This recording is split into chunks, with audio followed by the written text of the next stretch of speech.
There's an old saying that life begins at 40. Most people think it's just something we tell ourselves to feel better about aging, a consolation prize for losing our youth. But what if it's actually true? Not for everyone, but specifically for awakened souls. What if everything before 40 was just preparation, just the opening act, and the real show is about to begin? If you're approaching 40, or you've already crossed the threshold, and you feel like you're finally starting to understand something essential about life, you're not imagining it. There's a profound reason why awakened souls come alive at 40 in ways they never could at 20 or 30. Today, we're going to explore why 40 is actually the beginning, not the middle or the decline. Why everything you experienced before was necessary groundwork. And why the best years of your life might be right in front of you. Let's start with something raw and real. By the time you reach 40, you've experienced enough failure, disappointment, and shattered expectations to finally let go of who you thought you were supposed to be. When you're 20, you're full of dreams and plans. You have a vision of who you'll become. Successful, accomplished, impressive. You imagine your life will unfold in a certain way. The career, the relationship, the house, the status. You're chasing an image of yourself that you picked up from society, from your parents, from magazines and movies. You spend your 20s and 30s trying desperately to become that person. You work hard. You make sacrifices. You follow the script. And then, somewhere along the way, maybe gradually, maybe suddenly, you realize, I'm not becoming that person. And the life I imagined isn't the life I'm living. For most people, this is devastating. It feels like failure. But for awakened souls, it's liberation. By 40, you've accumulated enough life experience to see through the illusion. You understand that the person you thought you should be was never really you. It was a construct, a fantasy, a role you were trying to play. And when that false self dies, when you finally stop trying to force yourself into a mold that doesn't fit, something miraculous happens. Your real self can emerge. This is why life begins at 40 for awakened souls. Not because you suddenly have everything figured out, but because you finally stop pretending. You stop performing. You stop chasing someone else's definition of success and start living from your own truth. The expectations that suffocated you for decades, they lose their power. The judgments you feared, they don't matter anymore. The image you were trying to maintain, you let it crumble. And in that crumbling, in that death of the false self, you find something you've been searching for your entire life: freedom. You realize that all the failures of your 20s and 30s weren't failures at all. They were course corrections. They were life saying, not this way. Try again. Go deeper. Every job that didn't work out was steering you toward your real purpose. Every relationship that ended was teaching you what real love requires. Every plan that fell apart was making space for something more authentic. By 40, you've collected enough of these lessons to finally see the pattern. You understand that life wasn't happening to you. It was happening for you. All of it. Even the painful parts, especially the painful parts. This perspective shift is everything. When you're young, you think life is about achieving goals. By 40, you realize life is about becoming yourself. And you can't become yourself while you're still trying to be someone else. Here's something nobody tells you. When you're young, wisdom can't be rushed. You can read all the books, attend all the workshops, have all the insights, but real wisdom only comes through lived experience. And by 40, you finally have enough of it. You've been through enough cycles, enough seasons of growth and loss, success and failure, connection and solitude, that you start to see the patterns. You develop what might be called pattern recognition for life itself. You know what real friendship looks like versus superficial connection. You can spot manipulation and inauthenticity from a mile away. You understand which battles are worth fighting and which ones drain your energy for nothing. You've learned the difference between being alone and being lonely, between being busy and being purposeful, between looking successful and feeling fulfilled. This wisdom changes everything about how you move through the world. When you're young, you're reactive. Everything feels urgent. Every problem feels like a crisis. Every opportunity feels like it might be your last chance. You're running on adrenaline and anxiety, constantly afraid of missing out or messing up. But by 40, you've developed something precious: perspective. You've survived things you thought would destroy you. You've recovered from losses you thought were permanent. You've rebuilt after failures you thought were final. And this history teaches you something profound. You're more resilient than you knew. Life is more forgiving than it seemed. And most of what you worried about in your younger years never actually mattered. This perspective brings a deep calm. Not the calm of having no problems, but the calm of knowing you can handle whatever comes. Not the confidence of thinking you have all the answers, but the confidence of knowing you can figure things out. You also develop emotional wisdom. You understand your own patterns, why you react the way you do, what triggers you, what you need to feel balanced. You've done enough inner work to recognize your shadows, your wounds, your defense mechanisms. You know yourself in a way you simply couldn't at 25. And this self-knowledge is power. When you understand why you do what you do, you can make conscious choices instead of unconscious reactions. You can break old patterns instead of repeating them. You can create your life instead of just responding to it. There's also a hard-won wisdom about what actually matters. You've chased enough empty goals to know which pursuits are meaningful and which are just distractions. You've accumulated enough stuff to know that possessions don't bring lasting happiness. You've achieved enough status to know that external validation is hollow compared to inner peace. By 40, your values have been refined by experience. You know what you actually care about, not what you think you should care about. And this clarity allows you to invest your time, energy, and attention in ways that truly nourish you. One of the most liberating shifts that happens around 40 is this: you stop caring so much about what other people think. Not because you become callous or selfish, but because you finally understand that their opinions of you are none of your business. When you're young, you're so concerned with perception. How do I look? What will they think? Am I impressive enough? Am I fitting in? You constantly adjust yourself based on who you're with, performing different versions of yourself for different audiences. It's exhausting, but somewhere in your late 30s and early 40s, something shifts. Maybe it's hormonal. Maybe it's neurological. Maybe it's just the accumulated weight of experience finally tipping the scales. But you start to think, why am I working so hard to impress people I don't even like? Why am I dimming my light to make others comfortable? Why am I living according to someone else's standards? And you stop.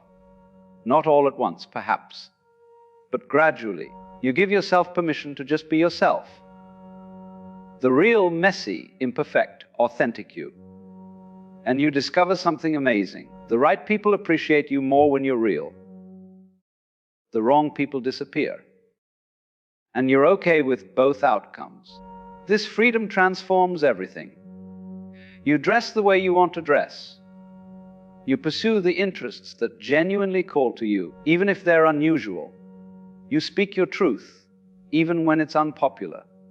You set boundaries without guilt. You say no without over-explaining. You finally understand that people's judgment of you is about them, not you. Their opinions are filtered through their own wounds, fears, conditioning, and limitations. What they think of you is really just a reflection of their own inner world. So why would you contort yourself to satisfy their projections?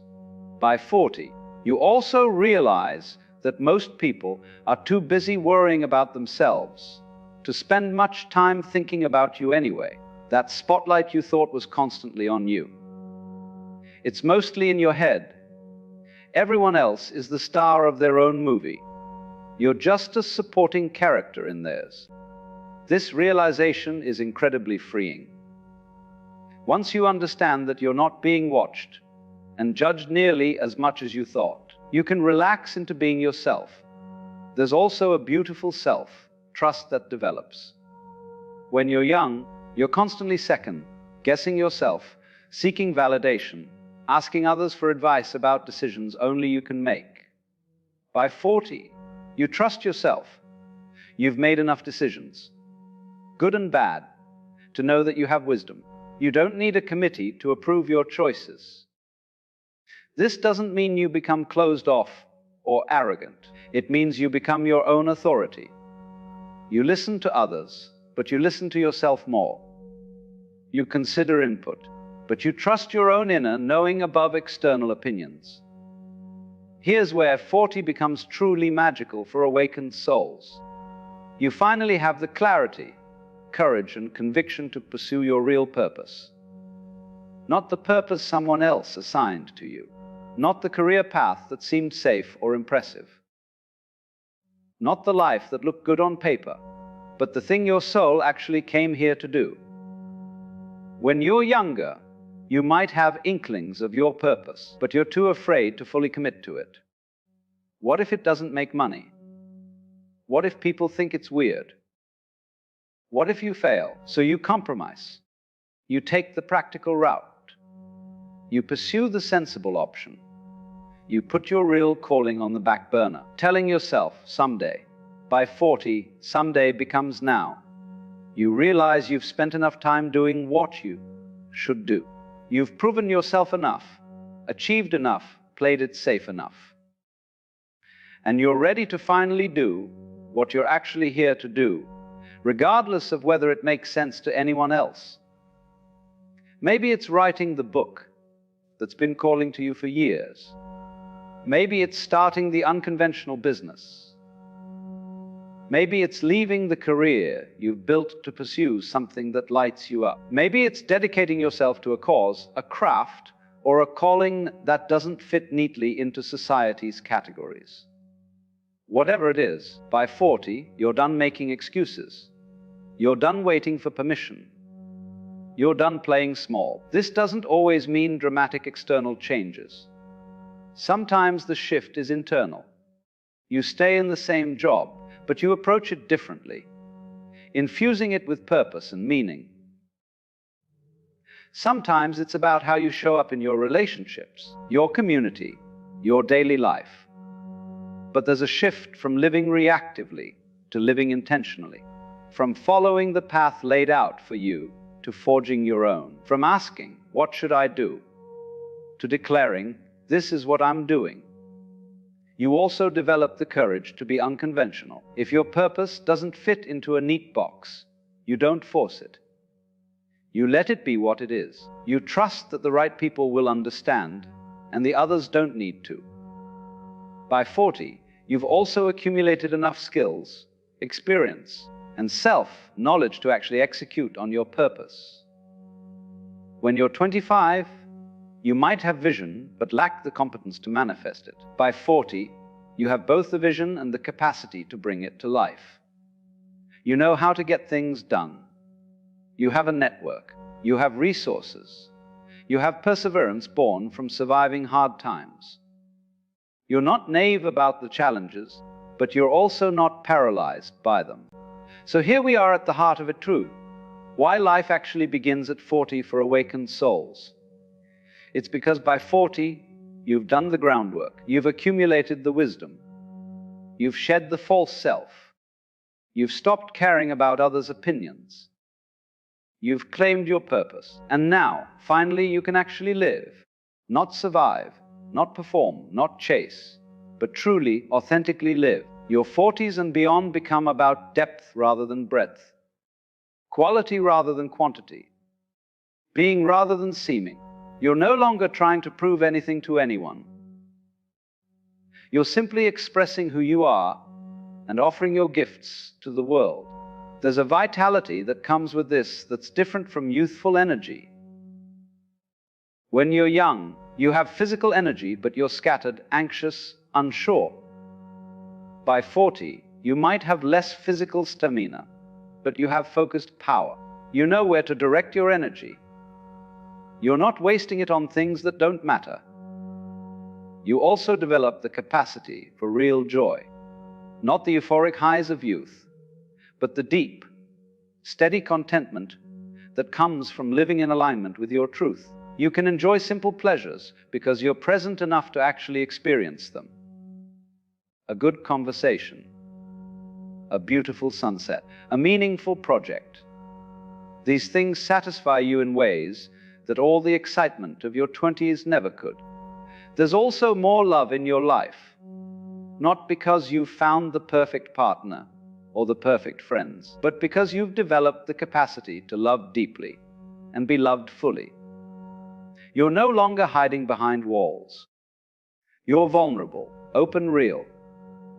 And this allows for authentic connection in ways you couldn't access when you were younger and more defended.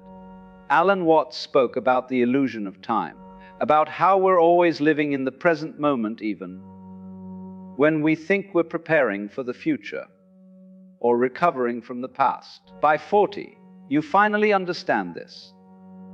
You realize that life isn't a destination you're traveling toward.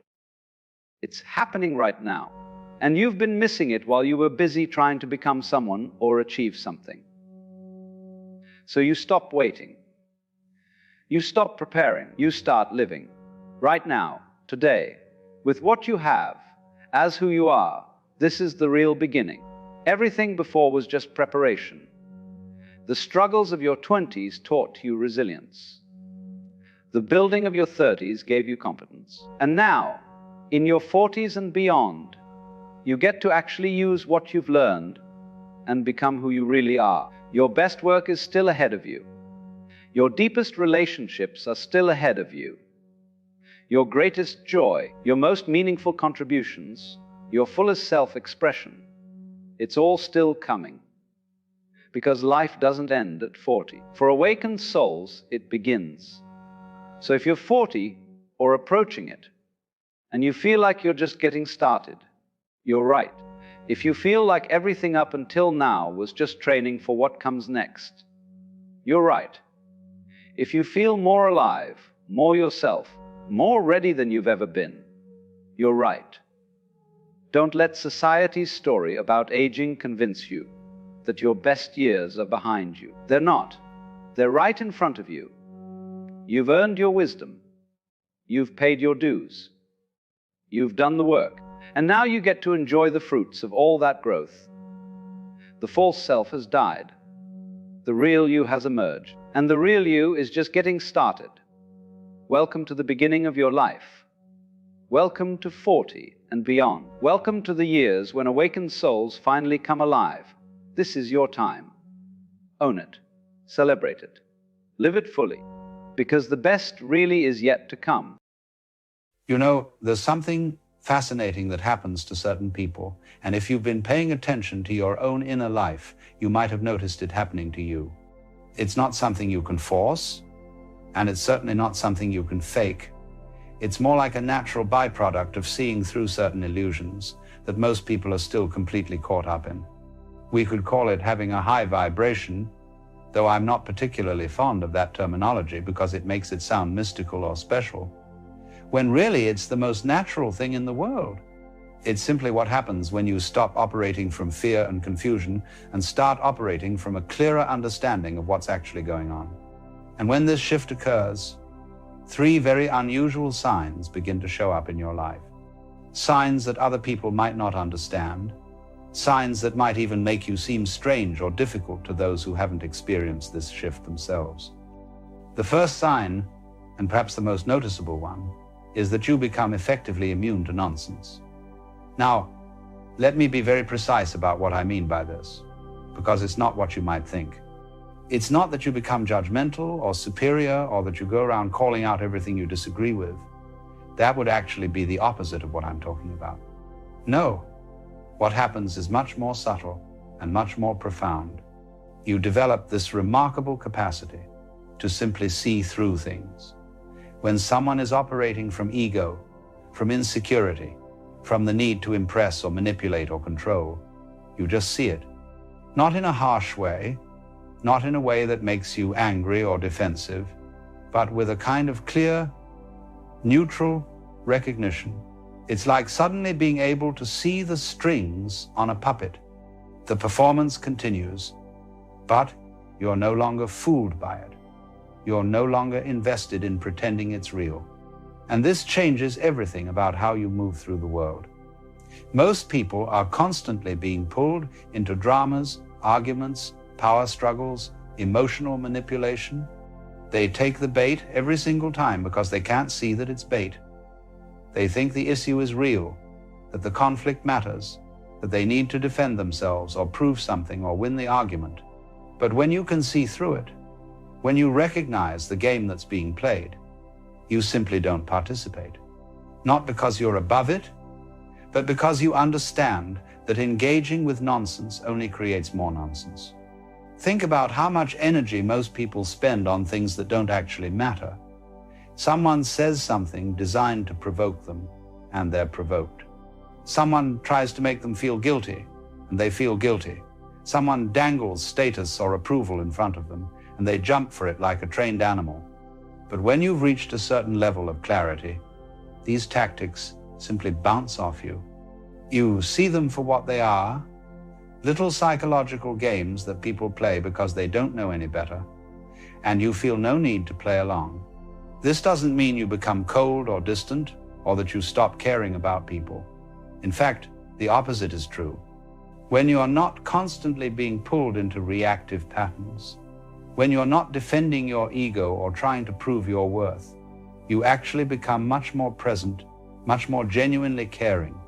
You can be with people without getting tangled up in their dysfunction.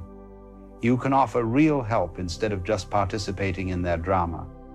You can love them without enabling their confusion. But here's what's interesting. This immunity to nonsense often makes other people uncomfortable, because most social interaction is built on shared delusions, shared games, shared pretenses. When you stop playing along, when you refuse to take seriously the things that everyone else is taking seriously, people notice. They might call you cold, detached, difficult. They might say you've changed, that you're not fun anymore, that you've become too serious or too spiritual or too something. What they're really saying is that you're no longer willing to participate in the collective confusion. And that makes them feel uncomfortable because it highlights their own participation in it.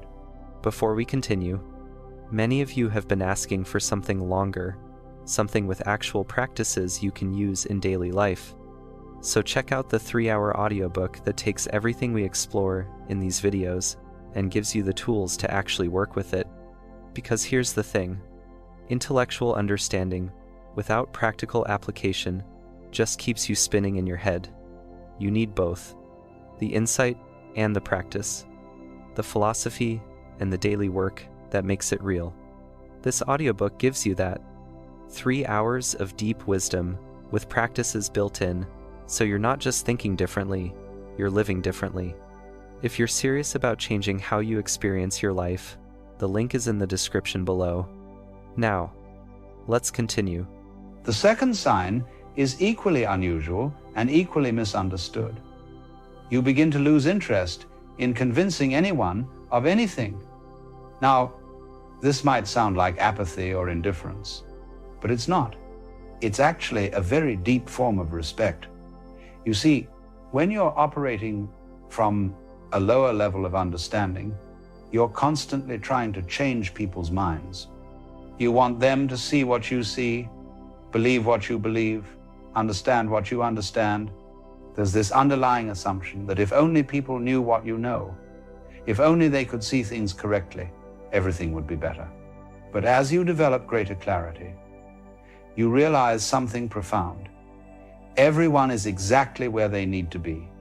Not where you think they should be, not where they eventually might be, but where they actually are right now. And that's perfect in its own way, because that's reality. That's what is. And you can't argue with what is. You can't convince reality to be different than it is. So you stop trying. Not because you don't care, not because you've given up on people, but because you understand that real transformation doesn't come from being convinced. It comes from direct experience, from life itself teaching the lessons that need to be learned. And those lessons come in their own time, in their own way, and there's not a damn thing you can do to speed up that process for someone else. This is incredibly liberating, you see, because most people are exhausting themselves trying to wake up others, trying to save others, trying to fix others. They see their friends making mistakes and they desperately want to intervene.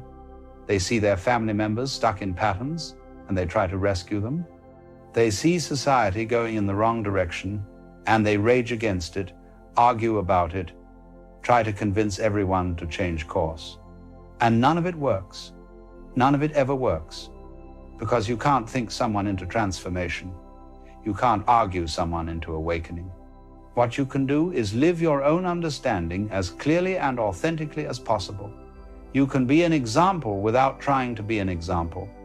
You can embody the clarity you've found without preaching about it. And some people will notice. Some people will be curious. Some people will ask questions. And when they do, you can share what you've learned. But you're not attached to whether they accept it or not. You're not measuring your worth by how many people you've convinced or converted or awakened. This is another thing that makes people uncomfortable. Because we live in a culture that's obsessed with being right, with winning arguments, with changing minds. Everyone's trying to convince everyone else of something. Political views, religious beliefs, lifestyle choices, parenting philosophies, dietary preferences. Everyone's an evangelist for their particular way of seeing things. So when you stop doing that, when you simply live your truth without needing anyone else to validate it or adopt it, people don't know what to make of you. They might interpret it as not caring, as being passive, as having no principles. But actually, it's the deepest principle there is. It's respecting the sovereignty of other people's journeys. The third sign is perhaps the strangest of all, and it's one that often troubles people when they first notice it happening. You become increasingly comfortable with being alone, not lonely, mind you. There's a profound difference between loneliness and aloneness. Loneliness is a pain, a sense that something's missing, a desperate reaching for connection to fill an inner void. But aloneness is something else entirely. It's a fullness, a completeness, a recognition that you are, in your essential nature, already whole. Most people are terrified of being alone with themselves. They need constant stimulation, constant interaction, constant distraction. They fill every moment with noise, with activity, with other people, because when they're alone, when it's quiet, they have to face themselves. And what they find there is usually uncomfortable. Restlessness, anxiety, self-judgment, existential questions they don't know how to answer. So they avoid it, they stay busy, they stay connected. They make sure they're never truly alone.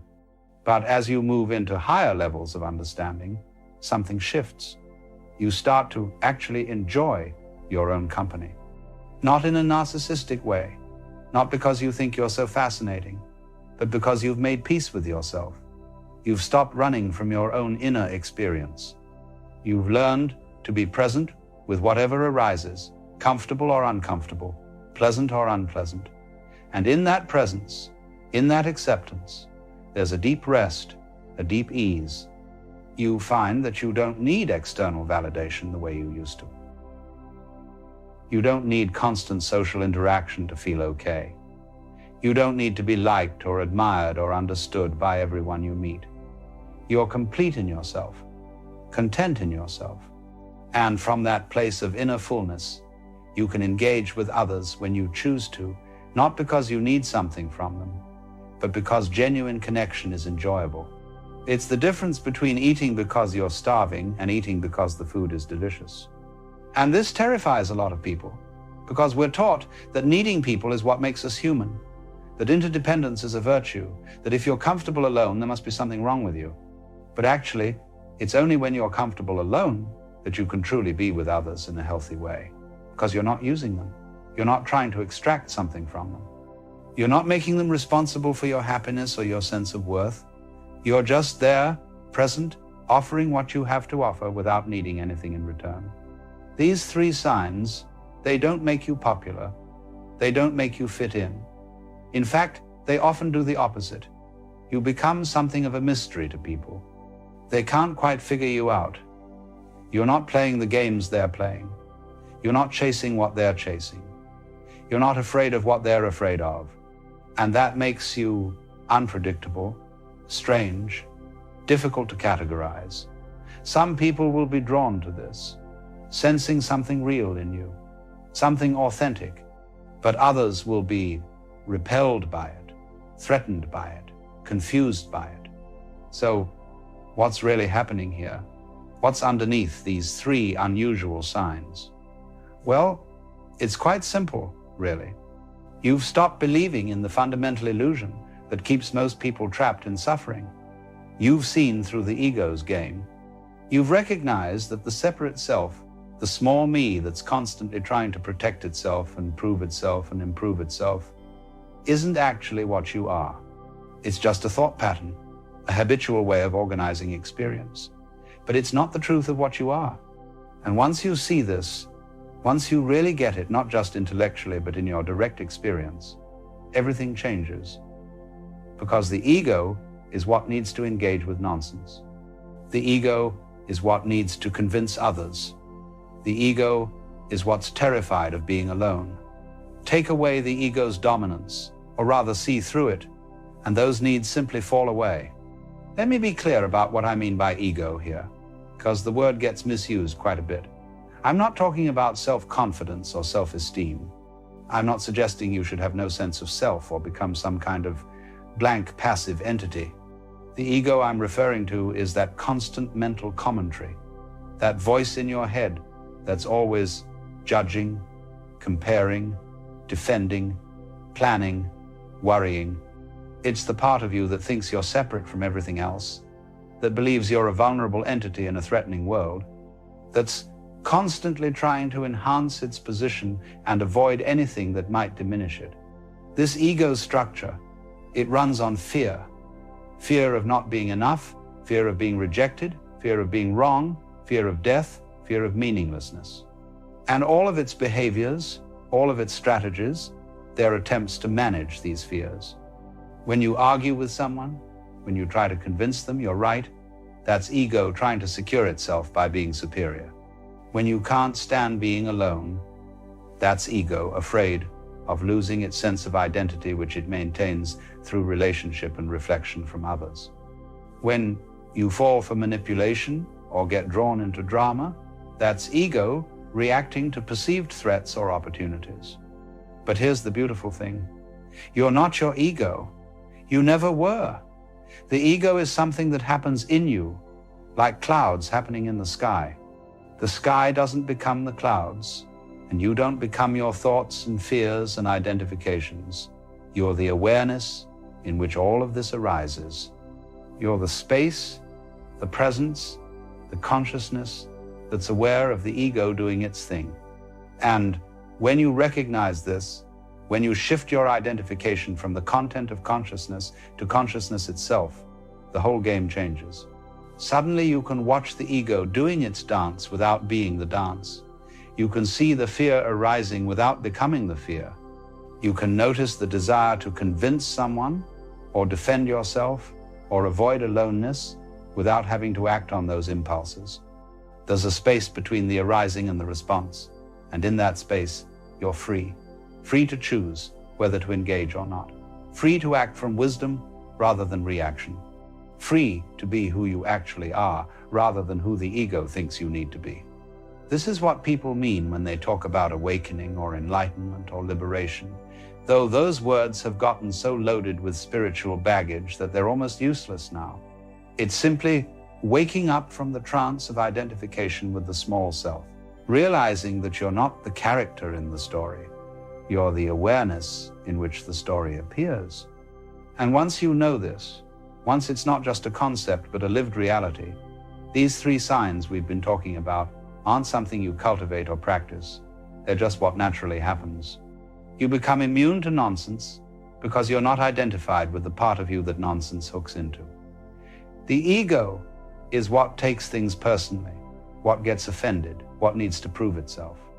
When you're resting as awareness itself, these hooks have nothing to grab onto. Someone tries to manipulate you and you just see it clearly.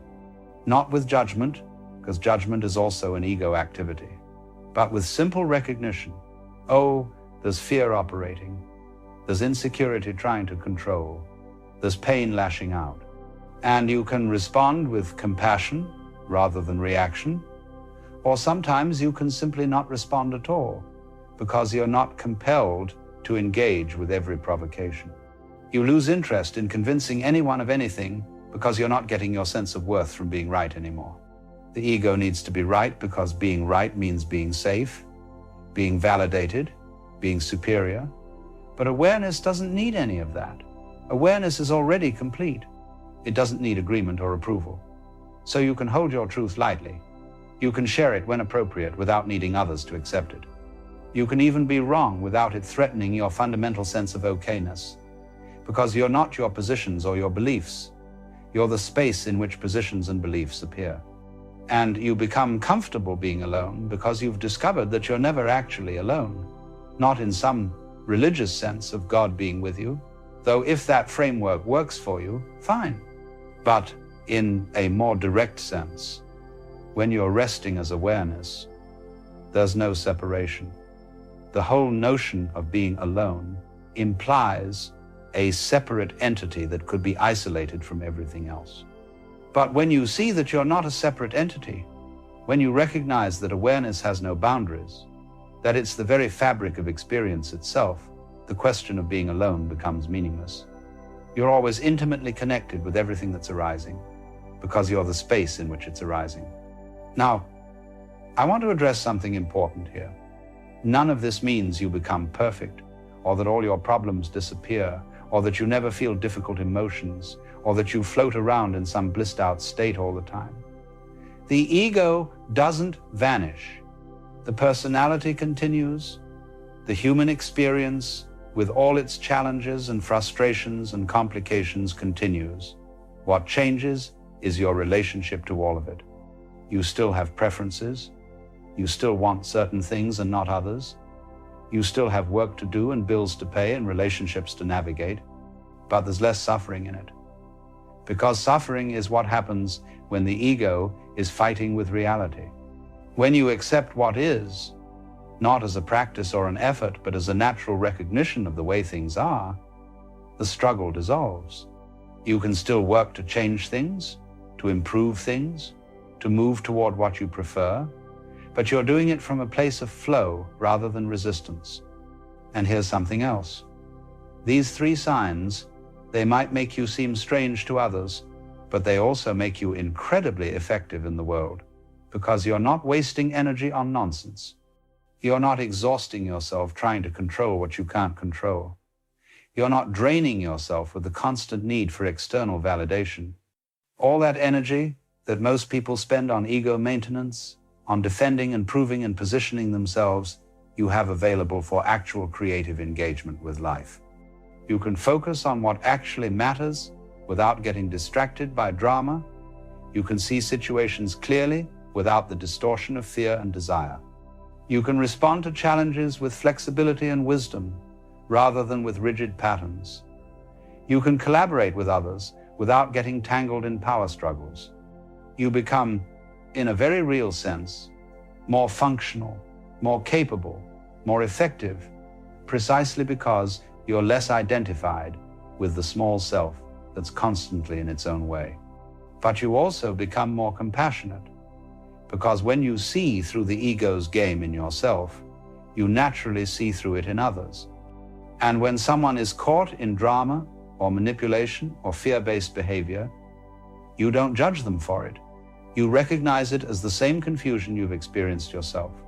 You see their suffering, and you respond with kindness rather than with defensiveness or superiority. Not because you're trying to be a good person, but because that's what naturally arises when you're not operating from ego. This compassion isn't sentimental or emotional. It's very clear, very practical. You can say no to people without guilt. You can set boundaries without anger. You can walk away from situations that aren't healthy without drama. You're not trying to save everyone or fix everyone or make everyone comfortable. You're simply being honest, being authentic, being real, and sometimes that means disappointing people, frustrating people, confusing people.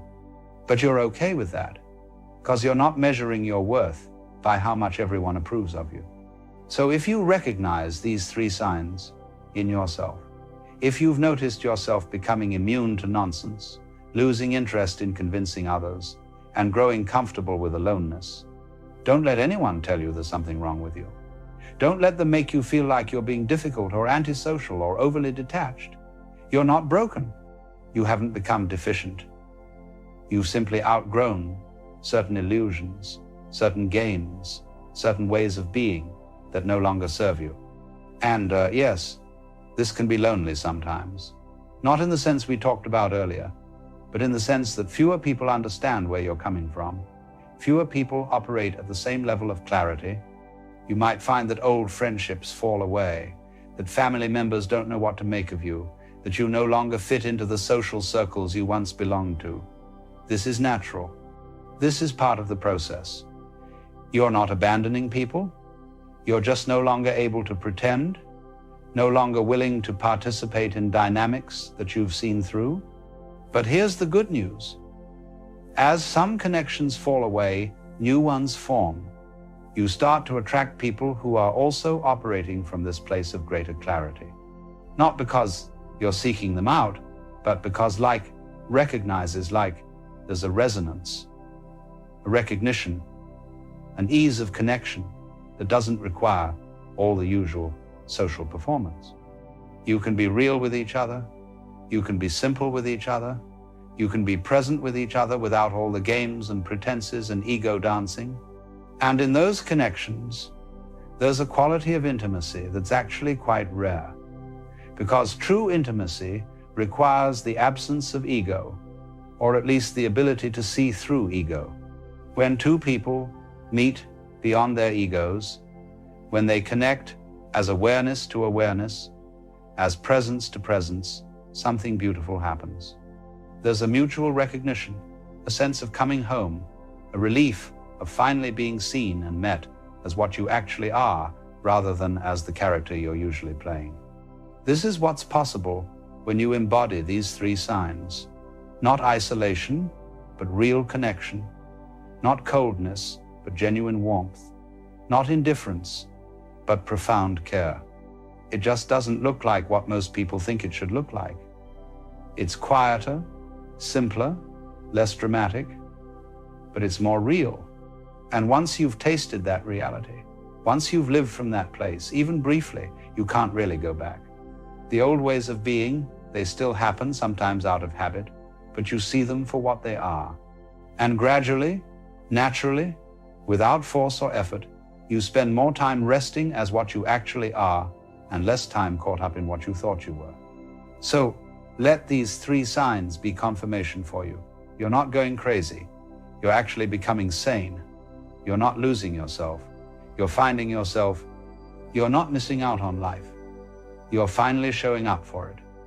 And the more you trust this process, the more you allow it to unfold naturally without trying to manage it or control it, the more you'll discover that what you've been seeking all along was never out there in the first place. It's been here, always here, patiently waiting for you to stop looking elsewhere and simply rest in what is. You see, we spend most of our lives trying to get money, but very few ever stop to ask why they want it in the first place. We chase money as though it's oxygen, as though without it, we cannot live, breathe, or be happy. But have you noticed that the more desperate you are for it, the more it seems to run away? And when you finally stop running, when you stop chasing, it often seems to find its way to you effortlessly, like a bird that lands quietly on your shoulder when you're still. It's quite a curious thing. You want money because you want freedom, but in the chase for money, you often lose the very freedom you were seeking. You become anxious, impatient, and trapped by your own desire. You become like a man digging for water in the desert who forgets that the oasis was already inside him.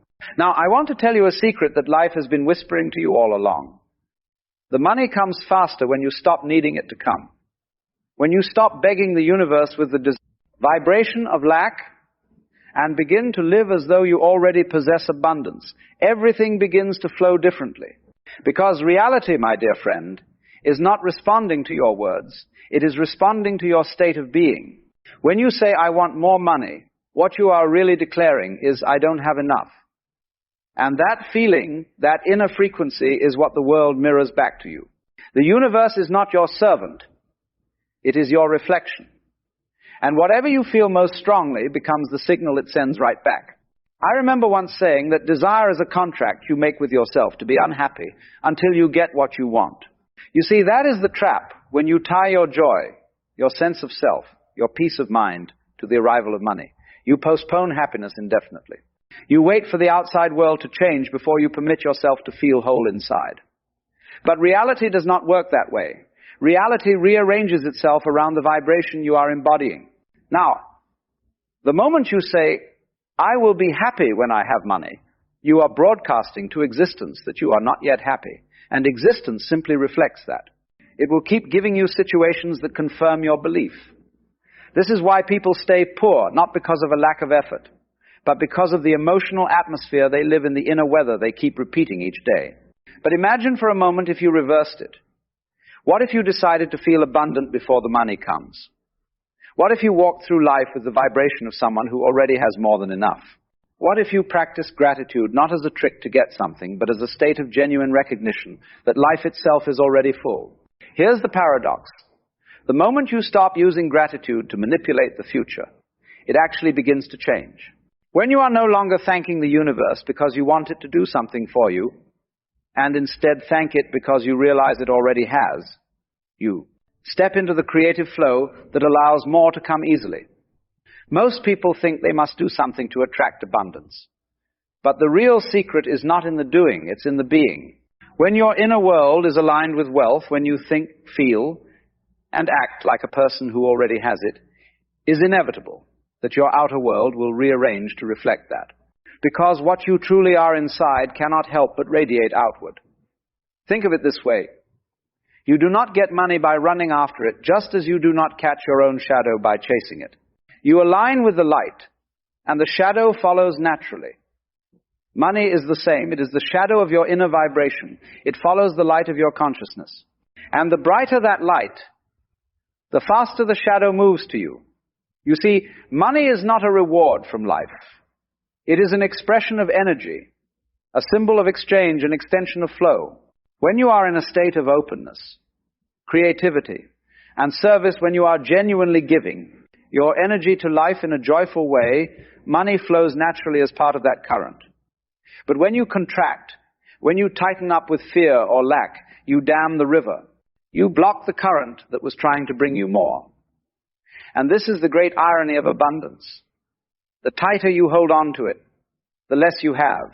The more you let go, the more you receive. When you understand this, you begin to see why some people seem to magnetize wealth effortlessly. It's not that they are more intelligent, or luckier, or blessed by fate. It's that they have stopped resisting life. They have stopped sending out signals of fear and scarcity. They are not trying to get, they are allowing themselves to be. Now, what does this mean in practical terms? It means that if you wish for money to come faster, you must stop worshipping it. You must stop seeing it as your savior. You must begin to see it for what it truly is, an echo of your inner abundance, a reflection of your relationship with yourself. Ask yourself, how do I feel when I think about money? If you feel tense, anxious, impatient, or guilty, those are the vibrations you are feeding into the field. That is the emotional music you are playing to the universe. And the universe always dances to your tune. If your song is one of desperation, it will send you experiences that match desperation. If your song is one of ease, gratitude, and joy, then it will send you experiences that match that too. So instead of asking, how can I get more money? Ask, how can I feel more abundant right now? Because that feeling is the real currency. Money follows the feeling, not the other way around. You don't wait for a heater to get warm before turning it on. You generate the warmth first. The same applies here. You don't wait for external wealth to create internal abundance. You create the inner abundance, and the external wealth appears as a consequence. Now, the modern mind finds this deeply uncomfortable because we've been conditioned to believe that hard work and struggle are the only valid ways to succeed. We are taught to grind, to compete, to strive. But the truth is, effort without alignment is wasted energy. You can row a boat tirelessly, but if it's facing the wrong direction, you'll never reach your destination. When you are aligned internally, when your thoughts, emotions, and actions are coherent, things begin to move swiftly, almost magically. Doors open without effort. Opportunities appear where none existed. People show up at the right moment. You call it coincidence, but it's simply coherence at work. The universe is a field of infinite intelligence, responding to frequency. Every thought, every emotion, every belief you hold emits a vibration. When your vibration says, I am abundant, the field mirrors it with situations that confirm that truth. But when your vibration says, I'm lacking, it reflects lack. You cannot deceive the universe. It doesn't listen to your words. It reads your energy. And so, money is not something you earn as much as something you allow. It comes through you, not to you. It flows through the channels of your belief, your gratitude, your openness, and your creativity. It comes faster when you stop pushing it away with resistance and begin to trust that it is part of the same flow that gives breath, sunlight, and life itself. When you truly grasp this, you'll understand why so many spiritual teachers speak about surrender not as a form of passivity, but as a deep act of trust. To surrender is not to sit and do nothing. It is to stop forcing things to happen. It is to stop resisting the natural rhythm of life. It is to know that you are already connected to everything you need, and that your only task is to align with it internally. You cannot attract abundance from a state of frustration. You cannot call in wealth from a vibration of need, because in that vibration, you are telling the universe that you are separate from abundance, and so you remain so. But when you relax, when you breathe deeply and truly feel that life itself supports you, money begins to flow toward you, not as a bribe, not as a prize, but as a natural expression of your trust. So, the doing that brings money faster is not doing in the conventional sense. It is not about hustling harder, or making more lists, or pushing yourself into exhaustion. It is the inner work, the aligning of your state with the energy of abundance. It's the silent practice of tuning your mind and emotions until they sing in harmony with prosperity. You don't need to manipulate the world. You need to harmonize with it. When you do, the world responds with synchronicity, grace, and ease. Now, let's talk about something even deeper, the energy behind the intention. Why do you want money? Truly? Most people say because I want to feel free or I want to feel safe. But freedom and safety are not things that come after money. They are the states that allow money to arrive. When you feel free now, the vibration of freedom attracts experiences that match it, including financial opportunities. When you feel safe now, the vibration of safety magnetizes circumstances that confirm your safety, including money. So you must become the thing you wish to attract long before it appears. This is the mystical law of resonance, the same law that governs sound, music, and even the orbits of planets. If you listen to an orchestra, you'll notice that every instrument plays in harmony when tuned to the same frequency. Life operates the same way. When you tune your consciousness to the frequency of wealth through gratitude, trust, and joy, everything around you begins to harmonize.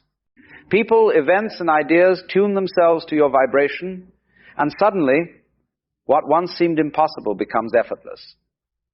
But if your inner world is dissonant, if one part of you believes in abundance, while another part clings to fear, you create interference.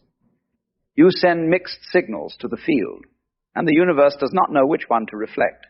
That's why self-awareness is the foundation of manifestation. You must become aware of the stories you tell yourself about money, the fears you inherited, the limitations you absorbed, the beliefs that no longer serve you. Because your beliefs are not truths. They are choices you've repeated so often that they've hardened into reality. But the moment you see them clearly, they begin to dissolve, and in their place, new possibilities emerge. When you begin to observe your relationship with money without judgment, something remarkable happens. You start to see that the anxiety, the grasping, the need to control, none of it is truly about the money itself.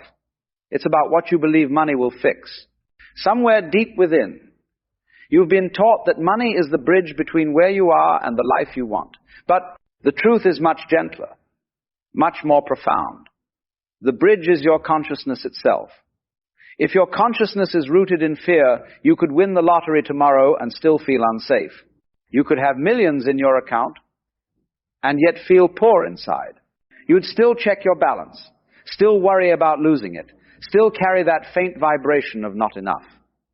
Because wealth is not the amount of money you have, it's the amount of peace you feel when you have it. So what truly brings the money faster? Paradoxically, it is the release of the need for it. It is the moment when you realize that money was never the goal. It was only the mirror reflecting how deeply you trust life. When you trust completely, you become like the ocean that never worries whether it will receive another wave. You simply exist in the rhythm of give and take, ebb and flow. Consider how nature operates. The tree doesn't demand sunlight. It allows the sun to reach it. The river doesn't force its current. It simply flows according to gravity. The flower doesn't chase the bee. It blooms. And the bee arrives naturally. Yet humans, with all their cleverness, have managed to complicate the very principle of abundance. We've turned life into a contest. And in that contest, we've forgotten how to receive. To receive is not an act of laziness. It is an act of openness. And that openness is born of trust. When you trust that life supports you, you are no longer trying to force things into existence. You become receptive to the infinite possibilities already surrounding you. You stop narrowing your vision to the single path you believe will make you rich, and instead begin to see the countless other ways abundance can reach you. I once said that the meaning of life is just to be alive. It is so plain and so obvious. Yet everyone rushes around in a panic, as though it were necessary to achieve something beyond that. This panic is the same one that makes you chase money. But if you pause, just pause and truly see where you are, you may notice that life is already taking care of you in thousands of invisible ways. The breath entering your lungs, the sunlight warming your skin, the way your body repairs itself without your command. These are all signs that abundance is already happening, here and now. When you feel that deeply, gratitude arises naturally. Not as a mental exercise, but as a spontaneous recognition of how miraculous it all is. And in that recognition, your vibration shifts. The desperate current of I need softens into I am provided for. The clenched fist opens, and suddenly the river of prosperity can flow again. So, if you wish to make money come faster, stop thinking of it as something outside of yourself. Begin to treat every thought, every emotion, every action as a form of energetic currency. Ask yourself, what am I investing my energy in today? Are you spending it on worry, on comparison, on self-doubt? Or are you investing it in creativity and generosity and trust? Because whatever you give your attention to grows. Money follows energy, and energy follows attention. That is the secret that the mystics and the physicists both agree upon. You are not a victim of circumstance. You are a participant in creation. Now, let's explore a simple shift that can transform your relationship with money almost overnight. Instead of asking, how can I get more? Ask, how can I give more? Not give more out of guilt, but out of abundance.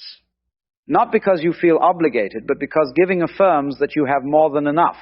When you give freely, whether it's your time, your kindness, your talent, or your resources, you are declaring to the universe, I am abundant. And the universe, always echoing your state, responds in kind. It cannot help but fill the space you have opened. You become a conduit rather than a container, and the flow accelerates through you. But remember, giving must come from authenticity, not performance. If you give with the hidden hope that it will make you rich, the vibration of need still dominates, and the current remains slow. But if you give because you truly feel rich already, that energy becomes magnetic. People, opportunities, and ideas are drawn to that field of genuine abundance. Have you noticed how easy it is to trust people who are at peace with themselves? You can feel it even before they speak. Their presence radiates calm, their words carry weight, and their actions flow effortlessly. That is what money responds to. It flows toward coherence, confidence, and ease. It avoids confusion, desperation, and fear. So, your task is not to convince money to come. It is to become the kind of person money enjoys being around. You do this through presence, through awareness, through the simple act of bringing yourself back again and again to the truth that everything you need is already here in potential form.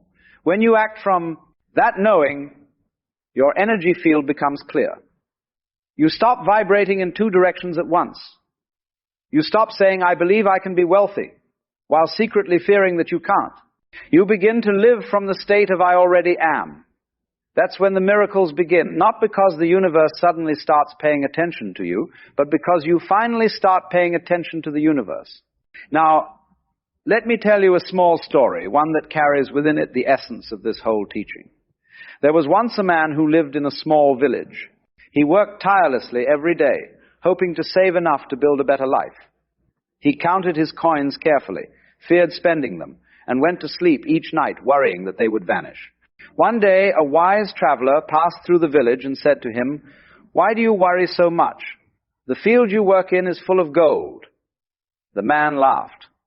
"Nonsense," he said. "I've worked that field for 20 years. There's only dirt and sweat in it." The traveler smiled. "Look again," he said. "Not with your eyes, but with your heart." The man was puzzled, but that night he sat quietly under the stars, and for the first time in years, he stopped worrying. He felt the cool wind, the hum of crickets, the quiet pulse of life around him. Something inside him softened. And the next morning, when he returned to the field, he noticed things he'd never seen before: the richness of the soil, the patterns of light, the gentle rhythm of the earth. He began to work differently, no longer with tension, but with joy. And within a year, his crops multiplied beyond measure. He realized then that the field had always been full of gold. It was his own vision that had been poor. You see, wealth does not come from outside. It comes through perception. When your eyes change, your world changes. And so, perhaps the greatest practice for attracting money faster is not affirmations, not strategy, not even meditation in the usual sense. It is awareness. Awareness of your own inner dialogue, awareness of the stories you tell about scarcity and struggle. When you see them clearly, you stop feeding them with belief. And in that very moment, your vibration shifts. Some people ask, "But Alan, if I stop worrying, if I stop caring so much about money, won't I become lazy? Won't I stop trying?" To that I say, no, you will finally begin living. For what we call laziness is often just the absence of fear. When you stop working out of fear, you begin creating out of love. You become more efficient, more inspired, and far more magnetic. Because action born of joy is infinitely more powerful than action born of worry. So here's what I suggest. Begin every morning with a moment of quiet acknowledgement. Before you look at your phone, before you check your bank account, close your eyes and say softly to yourself, "I am supported by life. I am connected to abundance. I am already enough." Feel it not as a mantra to fix something, but as a truth that is already here. Let that feeling expand in your chest until it fills your body. Then go about your day as if this were true. Spend money with joy, not fear. Speak about your goals with ease, not anxiety. Notice the small gifts life brings: a kind word, a smile, a new idea, and treat them as signs that abundance is flowing. Because it is. You will find that when you stop chasing, things begin to chase you. The phone rings, opportunities appear, coincidences multiply. This is not superstition, it is physics. The vibration you emit shapes the field around you. And when that vibration says, I already have, the universe replies, indeed you do. Understand, though, that this is not a one-time trick. It is a way of being. You must keep returning to it every time your old conditioning tries to pull you back into fear. Every time you notice yourself tightening, judging, or doubting, simply pause. Take a breath. Remember the truth. Money is not your source. Life is. And life is infinite. As this awareness deepens, something even more extraordinary begins to happen. You start to see that what you really desired was never the money itself, it was expansion, expression, and experience. Money was just one of the ways life could deliver that. Once you realize that, the universe becomes infinitely creative in how it supports you. Sometimes the abundance comes as money. Sometimes it comes as opportunity, love, or insight.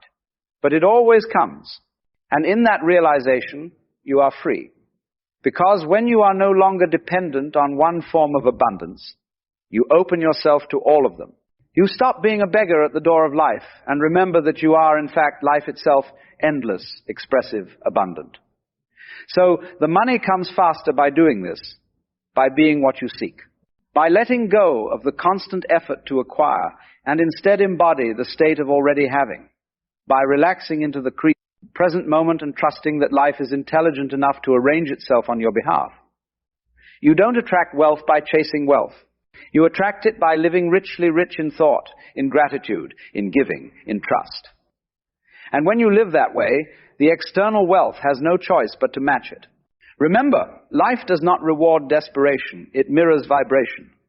So practice joy now. Practice generosity now. Practice the feeling of abundance now. And soon, you will find that the money was never late. It was simply waiting for you to arrive at the right frequency. Because in the end, abundance is not something you pursue, it is what you are. And when you realize that fully, you'll laugh, as I often do, at the cosmic joke of it all, that you were never trying to get money. You were only trying to remember that you already had everything you needed to let it flow. When a person begins to notice what others overlook, there is at first a kind of thrill. It feels like lifting a veil, like peering behind the stage into the machinery of the play. Suddenly, what seems solid and unquestionable is revealed to be shifting, relative, even dreamlike. Yet along with this exhilaration comes a quieter, heavier sensation, the realization that most people do not see and perhaps do not wish to. What you thought would be a shared discovery is instead a private burden. You may try to explain, to put into words, the insight that has dawned on you, but the language falls flat, and those you speak to blink as though you are speaking in riddles. It is as if you are pointing at the moon and they only see your finger. The danger of seeing what others do not is not so much that you are wrong, but that you are alone. Human beings are social creatures, and belonging is as essential as food or air. When the crowd looks one way and you are gazing in another, there is a current of unease. To be the only one who notices the emperor's new clothes is not merely a story about honesty, but about the peril of being out of step with the group. We draw safety from consensus, from the feeling that if everyone agrees, then it must be so. But the moment you glimpse something that contradicts the agreement, you find yourself at odds with the very fabric that holds people together. There is also the danger of arrogance. To see what others do not can feed the subtle belief that you are superior, that your vision grants you a special status. But this quickly becomes its own trap. For the moment you define yourself as the enlightened one, you have merely built a new wall between you and the rest. What began as a discovery dissolves into pride, and pride always isolates. The vision itself may have been clear, but the self that grasps it turns cloudy. In trying to hold on, you lose the very freedom you had glimpsed. Think of a child who suddenly understands a joke before anyone else in the room. They laugh aloud, expecting others to join, but the silence that greets them feels cold. The joy of recognition becomes embarrassment. In that instant, they learn that timing matters, that understanding out of sync with others can sting. Adults feel the same sting, though it wears the clothing of philosophy, religion, or insight. To wake up while others are still dreaming is not always a triumph. It can be profoundly lonely. And yet, what is it that we see when we see differently? Often, it is the fleeting nature of things, the fragility of what others call permanent. We notice that money, power, reputation, all the idols of society are as insubstantial as smoke. We notice that the roles people cling to with such intensity are costumes that will be dropped sooner or later. We notice that beneath the noise of ambition and fear, there is a silence, an openness that does not strive at all. To see this is to see through the game. And once you see through it, you cannot play it with the same seriousness again. But the others continue, earnest and intent, and your laughter sounds to them like madness.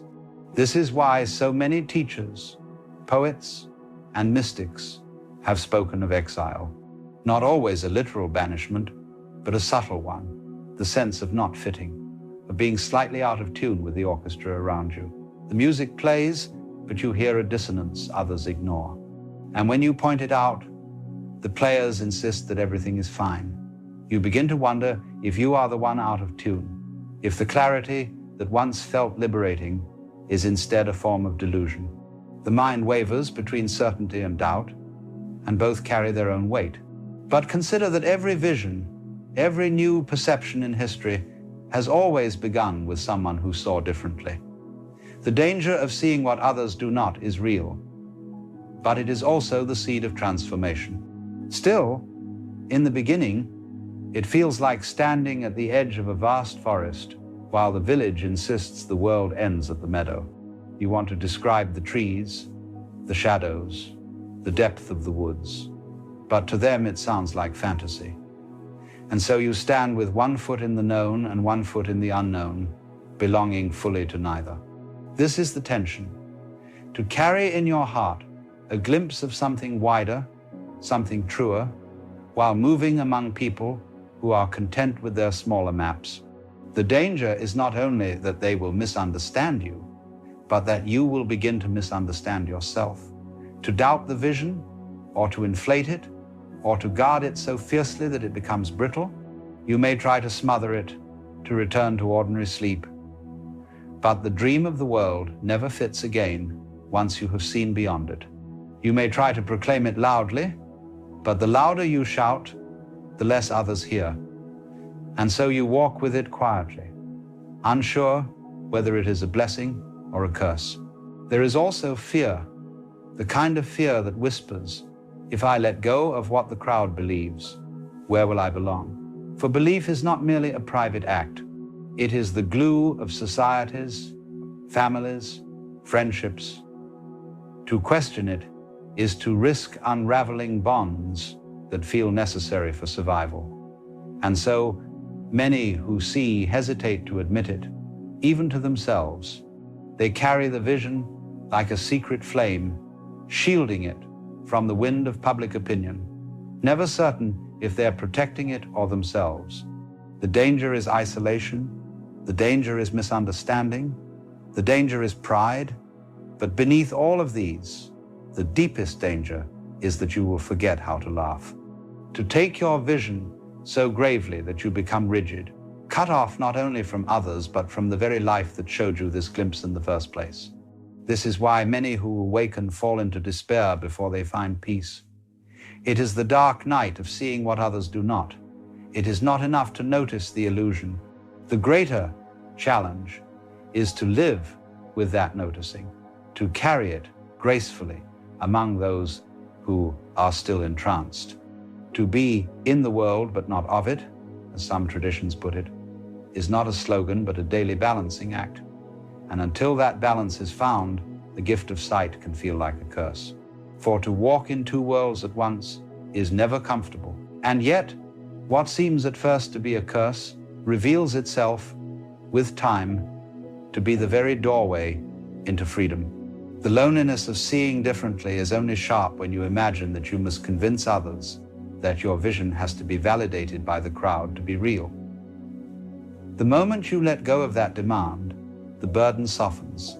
For truth is not dependent upon recognition, and awareness does not become less itself because it is unnoticed.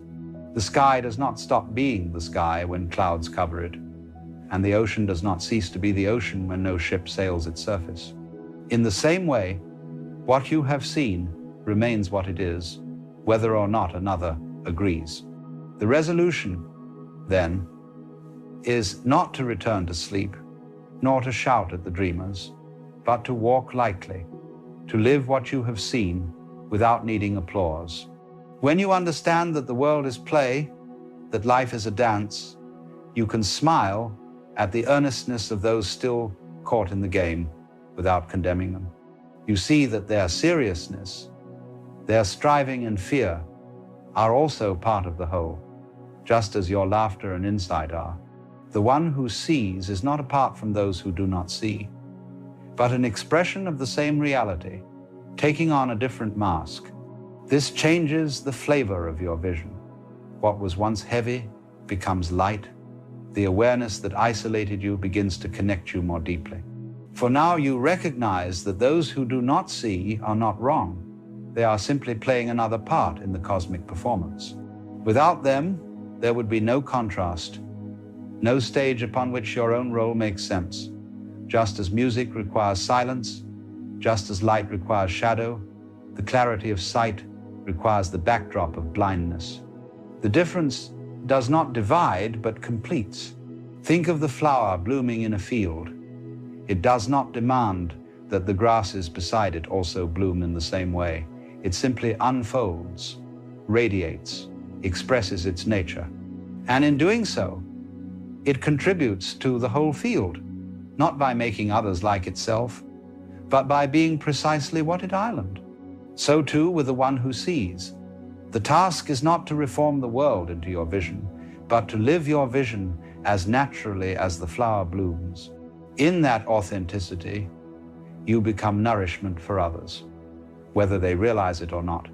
And sometimes, without effort, others notice. A word you speak casually, a silence you embody, a lightness in your presence, these become sparks that awaken curiosity. But even if they do not, nothing is lost. The play continues, the dance unfolds, and your part is no less vital because it is unrecognized. The true gift of seeing differently is not superiority, but freedom.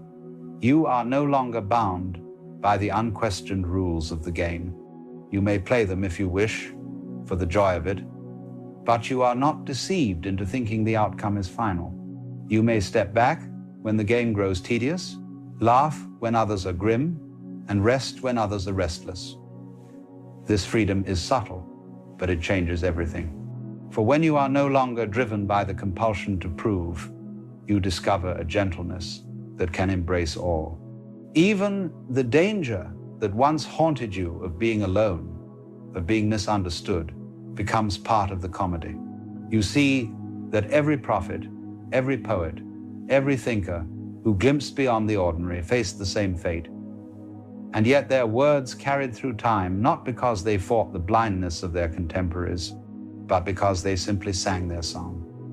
And so the invitation is not to fight, but to sing. To let your vision express itself in whatever way it wishes, whether in speech, in silence, in action, or in stillness. In this way, the danger dissolves into play. The one who sees and the one who does not are both the universe in disguise. There is no real separation, no real opposition. What looked like alienation is in fact another face of intimacy. For to be the only one awake in a room of sleepers is still to share the same room, the same night, the same dream. The laughter you carry, though quiet, is still part of the whole sound. And so, you may rest, you may see without clinging, you may walk without boasting, you may love without demanding agreement. The vision you carry is not a weapon, not a burden, not even a possession. It is simply the light by which you move, as natural as breathing, as effortless as being. And in time, you may even forget that you are different, for the difference no longer defines you. You are not the seer against the blind, but the whole itself, playing at many levels of awareness, all equally necessary, all equally divine. And perhaps the most subtle shift of all is this. What once seemed like your private vision begins to reveal itself as nothing personal at all. The sight that you carry is not your possession, not an achievement of the mind, but the universe opening its own eyes through you. In that moment, even the idea of seeing differently softens, for you recognize that all seeing belongs to the same awareness. The distinction between those who see and those who do not becomes less sharp, more playful, like the changing of roles in a play where each actor takes their turn under the spotlight. Consider the ocean again, with its endless waves. Some waves rise high, glistening in the sun, while others barely ripple upon the surface. To the eye, they seem distinct, greater or lesser, bold or quiet. But to the ocean, they are one movement, inseparable. The wave that sees its own crest does not look down upon the trough. It knows both of the same water. So it is with the one who glimpses beyond the usual illusion. Not superior, not apart, but simply aware that all are movements of the same depth. This awareness gives birth to compassion. For when you no longer feel compelled to drag others into your vision, you can love them as they are. The seriousness with which they chase their ambitions, the fears they nurse, the dramas they play out, all of it becomes endearing, as though you were watching children at play. Not condescension, but tenderness, because you recognize yourself in them. You too once played those games in full sincerity, and perhaps you still do, for even the awakened must sometimes forget in order to live.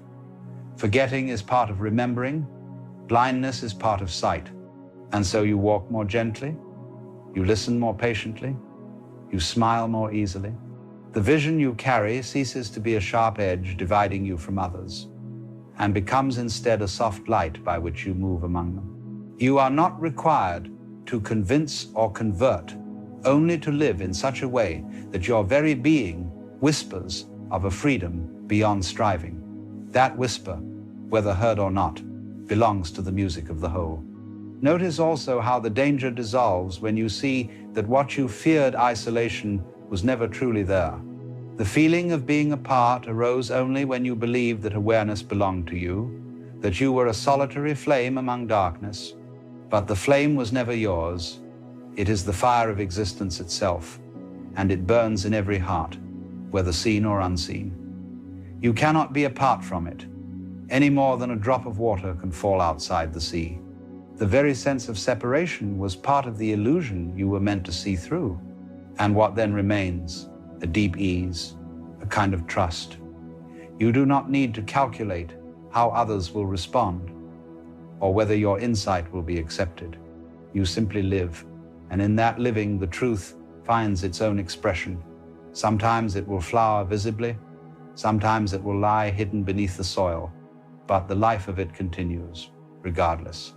You no longer demand outcomes, because you no longer confuse outcomes with reality.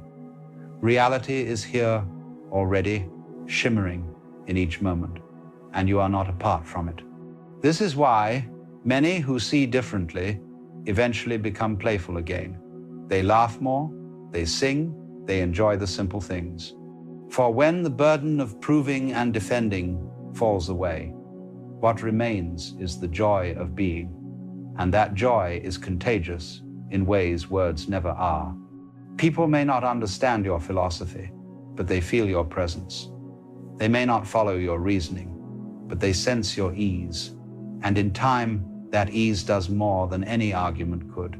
So perhaps the true resolution is not to stand above or apart, but to rejoin the play consciously, to move among others not as a stranger, but as a companion who knows the dream is a dream and still delights in its colors. To take part in the laughter and the tears, not because you are deceived, but because you recognize them as the texture of the whole, In this way, seeing what others do not ceases to be a danger at all. It becomes a gift not only to you, but to everyone around you, even if they never realize it. And as the words slow and the reflection settles, perhaps you can sense the spaciousness in which all of this unfolds. The danger, the vision, the loneliness, the joy, all of it rising and falling, like breath, like waves, like the endless turning of the earth. To see is simply to notice this movement. To live is to be this movement, and to rest is to allow it all, without resistance, without demand, without fear. Have you ever noticed that the more you try to figure life out, the less you seem to understand it? You sit there, head full of thoughts, tracing circles in your mind, trying to make sense of everything, what to do, what to say, where to go, how to become who you think you should be. You believe that if you could only think a little harder, if you could only solve the puzzle, peace would finally arrive. But the harder you think, the farther peace seems to drift. Because the mind, for all its brilliance, is a terrible place to live when it won't stop moving. Overthinking is one of the quietest prisons in the modern world. You can't see the bars, yet they surround you. You can't hear the locks, yet they click into place every time you question yourself again. What if I'm wrong? What if I fail? What if I make the wrong choice? The mind loops and loops, convinced that control will bring safety, unaware that control is the very thing causing its suffering. You become trapped in the illusion that understanding more will make life easier, when in truth, life only feels heavy because you keep trying to carry it with thought alone. There's a strange irony here. The same mind that creates the problem is the one you rely on to fix it. You keep asking the overactive mind to think its way out of its own confusion, like asking a storm to calm itself by blowing harder. It's an endless cycle analysis. Doubt, reassurance, then more analysis again. And though you tell yourself you're being careful or responsible, what you're really being is afraid. Fear hides behind thought. Every overthinker is at heart someone trying to feel safe. You don't want to make a mistake, don't want to be hurt, don't want to lose control, but the more you try to avoid pain by planning around it, the more you live in the shadow of it. Life becomes one long rehearsal for a moment that never comes. You're preparing to live instead of living. And so, your mind keeps spinning, always revisiting the past, always predicting the future, rarely allowing you to be here, in the only place life actually happens. You might sit at a cafe, coffee in hand, sunlight spilling through the window, yet your body is the only part of you that's present. Your thoughts are somewhere else entirely, chasing what-ifs and should-haves. You've forgotten what it means to simply exist. The problem isn't that you think. Thinking is beautiful when it's used as a tool. The problem is that you don't know how to put the tool down. The modern mind has become addicted to solving. It treats every sensation, every emotion, every uncertainty as something to fix.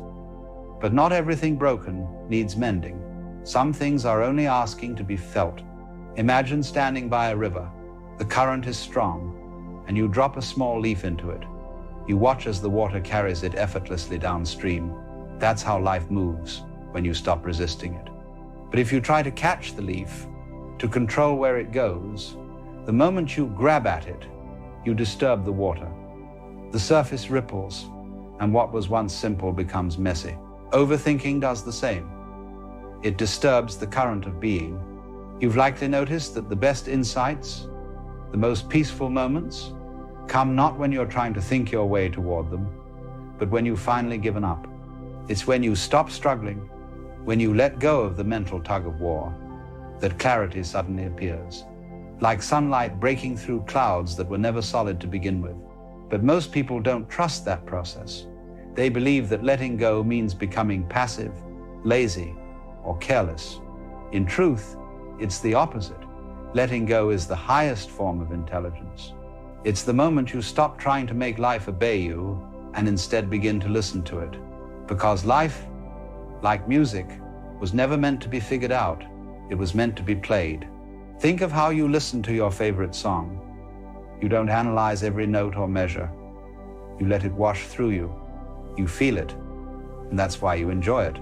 But when you turn life into a problem to solve, you lose the melody. You start dissecting beauty instead of dancing with it. Overthinking blocks the life you want because it builds a wall between experience and awareness. You can't taste a meal while describing it in your head. You can't love deeply while questioning whether you're doing it right. You can't live fully while narrating your every move. The commentary becomes louder than the life itself. The truth is, your mind will never think its way into peace because thought is born from division, from the sense of me and the world, this and that, should and shouldn't. Real peace can only appear when that division ends, when you stop seeing life as something to manage and start seeing it as something to meet. When you are caught in overthinking, you live in delay. Every moment is postponed until the next decision is made, the next question answered. But life doesn't wait for conclusions. It unfolds now. It moves with or without your permission. You can spend your entire life preparing for it and never actually meet it. Some people spend years waiting to start, waiting until they feel ready, confident, healed, certain. But readiness never arrives in the way they imagine. Certainty is not the gate to life. It is the grave of possibility. The more you demand to know before acting, the smaller your world becomes. To live freely, you must be willing to not know. You must dare to walk without a map. Because the truth is, the mind can only plan based on what it already knows, and what it already knows is too small for what life wants to give you. The overthinker never leaves the circle of familiarity. They keep spinning inside the known, terrified of stepping into the unknown, unaware that the unknown is where life actually begins. What if the life you want is already here, hidden beneath the noise of your thoughts? What if the freedom you seek is not somewhere in the future, but waiting quietly beneath all the analyzing, the worrying, the self-questioning? What if the only thing separating you from peace is the belief that you must earn it through understanding? At some point, every overthinker reaches a breaking point, that sacred exhaustion, where the mind finally admits defeat. You can't think anymore. You can't plan anymore. You've tried every angle, every solution, and still, life doesn't obey your designs. And in that surrender, something miraculous happens. You stop fighting. You stop thinking your way out. And for the first time, you simply breathe. In that breath, the fog begins to lift. You realize that the peace you were chasing wasn't hidden in answers. It was hidden in stillness. The answers were never the destination. They were the distraction. What you were searching for was not knowledge, but silence, the kind that doesn't come from solving, but from seeing. To overthink is to live half a life, to exist in potential but never in presence. You wait for a perfect understanding that will never come. Meanwhile, life waits for you to return to it. When you finally do, when you let the noise fall away, you discover that you were never truly lost. You were simply too loud inside to hear the quiet truth beneath it all. That life does not need your permission to unfold. It only needs your attention. And when that attention returns to the present moment, even for a breath, everything shifts. The problems shrink. The noise softens. You realize the river was never against you, it was carrying you all along. There comes a moment, somewhere after the storm of thought has exhausted itself, when silence doesn't feel like emptiness anymore. It feels like home. You sit quietly and realize that all along, the noise wasn't protecting you, it was hiding you from yourself. You thought thinking would make you stronger, safer, wiser. But now, in the stillness that follows all that effort, you see that wisdom was never waiting inside your thoughts. It was waiting beneath them. The mind believes that if it keeps running, it can outrun fear. But fear is not behind you, it is the very motion of running itself. You can't escape fear by thinking faster, planning harder, or knowing more. The more you run from uncertainty, the more it defines you. True peace begins when you stop trying to outrun life and instead allow it to catch up with you. Overthinking is a symptom of mistrust. You don't trust life to unfold without your supervision, so you hover over it like a nervous parent, constantly correcting, anticipating, preparing. But the beauty of existence is that it doesn't need to be managed. The flowers bloom without being told how. The stars move without instruction. The heart beats without your permission. You are part of that same intelligence, yet you spend your days doubting it. You might say, if I stop thinking, I'll make mistakes. But mistakes are part of the dance. They are not interruptions, they are steps. Every so-called mistake you've ever made was life moving you toward something you couldn't yet see. If you look closely, you'll notice that some of your most painful wrong turns became the very paths that revealed your strength. Overthinking tries to prevent mistakes, but in doing so, it prevents growth. To live without overthinking is not to live without thought. It's to let thought play its proper role as a servant, not a master. When a thought is needed, it arises. When it's done, it dissolves. The problem is not in thinking, but in identifying with the thinker. When you believe you are your thoughts, you drown in them. But when you see that you are the awareness noticing them, suddenly they lose their power. They pass through you like clouds across a vast sky.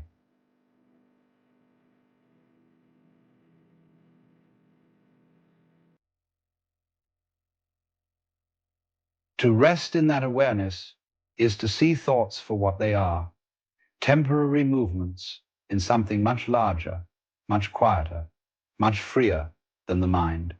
Once you begin to live from that space, life stops feeling like a problem to be solved and starts feeling like an experience to be lived. You no longer wake up with the need to control every outcome. You start to notice the subtle rhythm that runs beneath everything, the way events unfold, the way timing seems to align when you stop forcing it. It's as if life had been waiting for you to stop interfering. This is where real intelligence begins.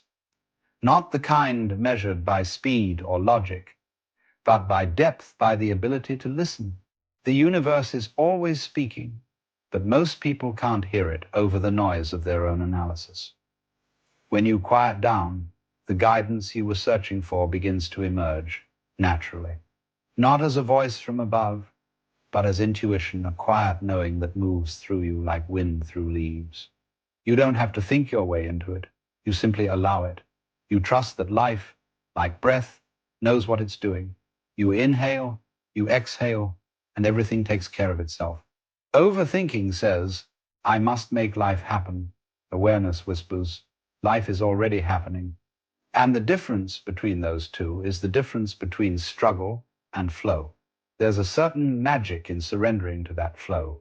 You start noticing how everything connects, how every person you meet, every obstacle you face, every moment of doubt or delay fits into a larger tapestry that the mind could never have designed. Overthinking reduces life to fragments. Awareness restores it to wholeness. You begin to see that nothing was ever missing. The job you didn't get, the person who left, the opportunity that slipped away, they weren't mistakes. They were movements in a pattern too vast to grasp from where you stand. Overthinking tries to flatten that mystery into a straight line. But life is a circle. Everything returns in its own form, in its own time. When you understand this, you begin to relax. You begin to breathe differently. You stop asking life for guarantees and start meeting it as it is. That's when the overthinking mind finally dissolves, not because you've conquered it, but because you've outgrown it. You've learned that control is a poor substitute for trust. And here's the great paradox. When you stop trying to control everything, things actually begin to align. Not because the world suddenly bends to your will, but because your will no longer resists the world. You move with life instead of against it. You act not from fear, but from clarity. This is what people mean when they talk about flow, that effortless harmony between doing and being.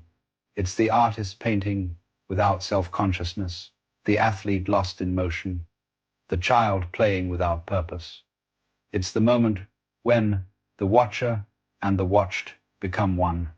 And the beautiful part is that it's not rare. It's not reserved for special people. It's the natural state of being that overthinking has simply obscured. Once the noise quiets, you realize the stillness was there all along. The mind will still whisper from time to time. It will still ask, "Are you sure? What if this goes wrong?" But now you see those questions for what they are, old echoes of a self that believed it needed control to feel safe. You can smile at them, thank them for their concern, and move on. The mind becomes a companion rather than a captor. Eventually, you come to see that life's wisdom was never hidden in complexity, but in simplicity. You don't need more certainty. You don't need more answers. You need less noise.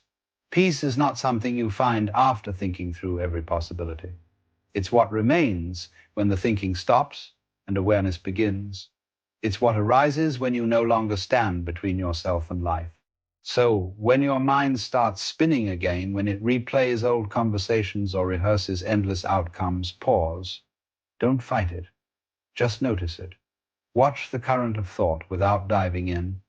Feel the body breathing, the heart beating, the presence underneath it all. In that moment, something ancient wakes within you. You remember that you were never the storm. You were the sky. And the sky does not need to stop the storm to remain at peace. It only needs to remember its own vastness. This is the essence of living beyond overthinking. Not that you control the mind, but that you no longer confuse yourself with it. You let thoughts come, you let them go, and in between, you live. You finally live. Because the life you've been trying so hard to figure out was never waiting for you to think your way into it. It was waiting for you to feel your way back into now. And when you arrive, really arrive, you realize that life had never gone anywhere. You were the one lost in thought. The river never stopped flowing. You just stopped trusting it. And now you can float again. There's something happening to you right now that you can't quite name. And I need to tell you something about it that might be difficult to hear. This feeling you're carrying, this strange place you're in, it's not a waiting room. It's not preparation. It's not the space before your life begins. It's the most dangerous phase of your entire journey. Dangerous because most people don't survive it. Not physically, but they abandon themselves here. They quit here. They convince themselves the vision was never real.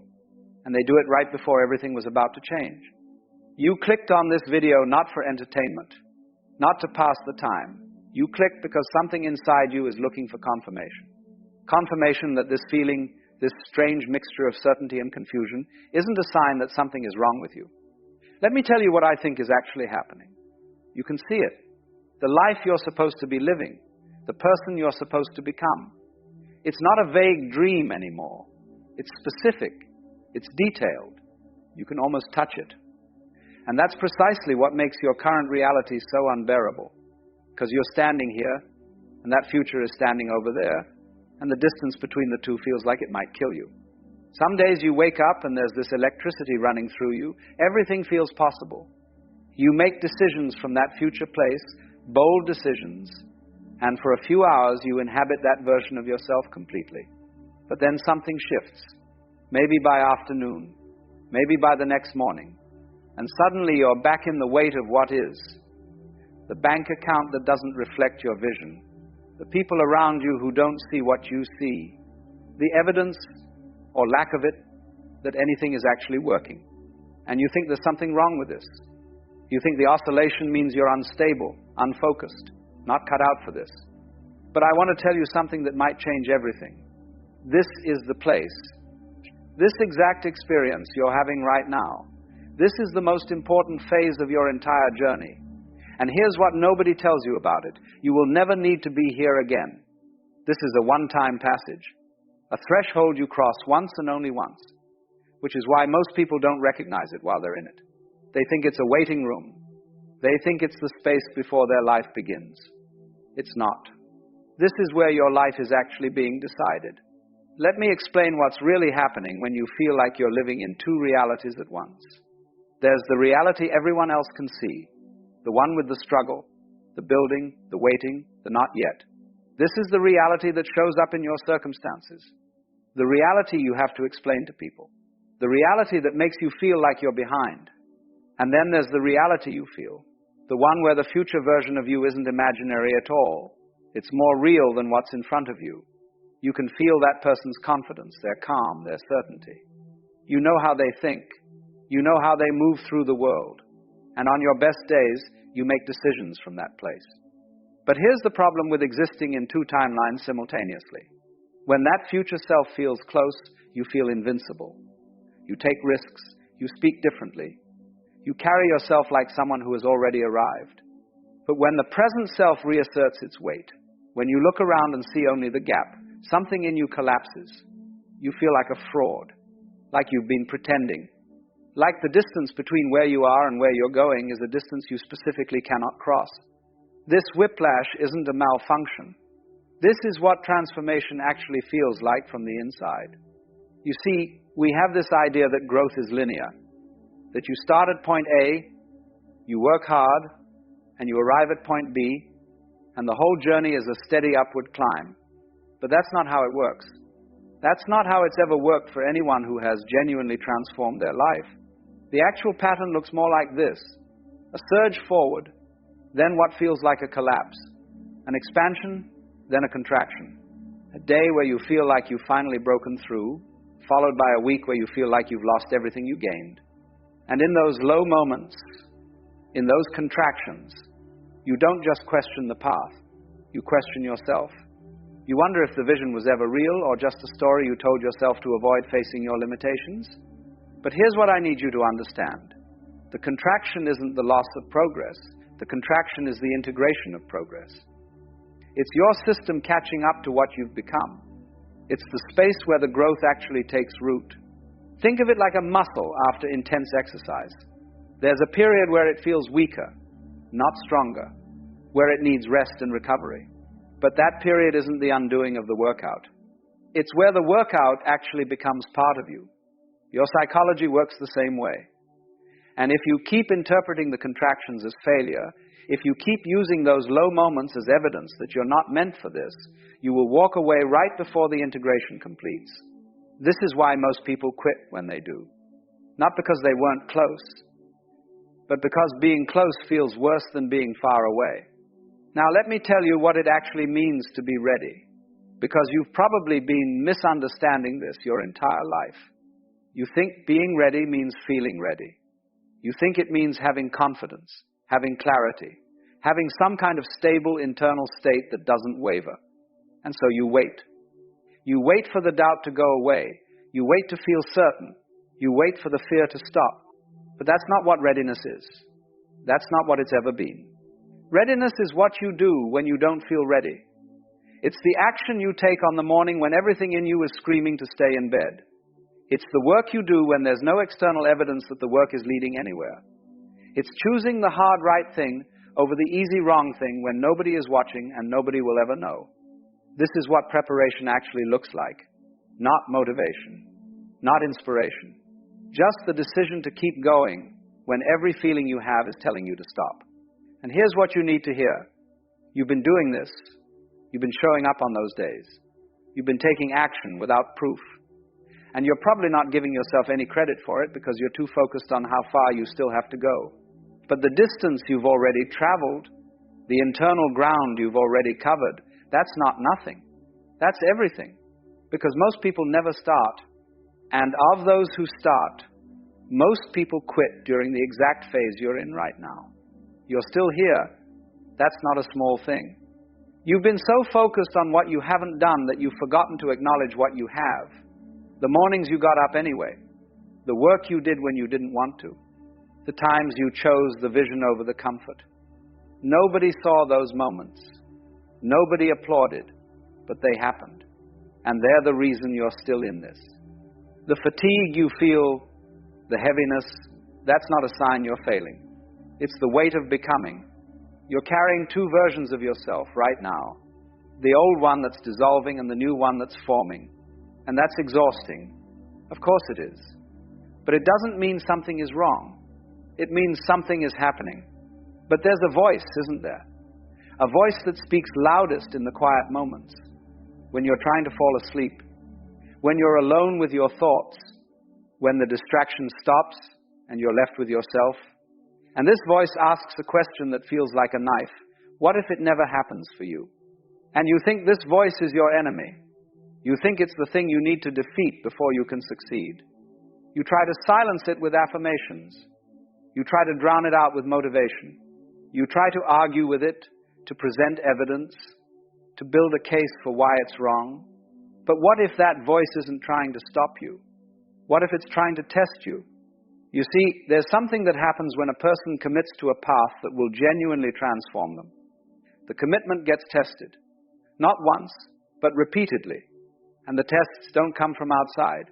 They come from within. They come in the form of doubt, exhaustion, the seductive logic of giving up. And every time you feel that voice rising, every time you hear the question, what if this isn't for you? You're not being attacked. You're being asked. You're being asked, do you actually want this? Or do you just like the idea of wanting it? And here's how you answer. Not with words, not with affirmations, not with arguments. You answer by what you do next. If this were just a fantasy, you would have found an easier story by now. You would have negotiated yourself into something more comfortable, something with less resistance, something that didn't require you to keep walking into uncertainty every single day. But you're still here, still asking when, not if. And that tells me something about you that you might not see in yourself. You have faith, not the clean kind, not the comfortable kind. A messy faith. A faith that coexists with doubt, that gets shaky and uncertain, that sometimes feels more like stubbornness than belief. A faith that doesn't feel like faith at all because it's wrapped in so much questioning. But it's faith nonetheless, because you're still in the game. You haven't walked away. And that means somewhere inside you, deeper than the doubt, there's a knowing that won't let you quit. That knowing is the only proof you need. I want you to understand something about the people who have made it to the other side. The ones living the life you're building toward. The ones who turned their vision into reality. They all stood exactly where you're standing. Every single one of them. I spoke with a woman once who built a company that now serves thousands of people. I asked her about the early days, expecting to hear about strategy, vision, the blueprint she followed. She laughed. The early days, she said, were just me crying in my car before client calls, convinced everyone would find out I had no idea what I was doing, and then making the call anyway. That's what the in-between looked like for her. Not confidence, not clarity, just action in the absence of both. They had the same vision and the same gap you have. They had days of electricity and days of collapse. They questioned whether they were the exception to the rule, the one for whom it wouldn't work. They looked at their circumstances and couldn't see how it would happen. They felt the weight, the fatigue, the voice asking, what's the point? And they kept going.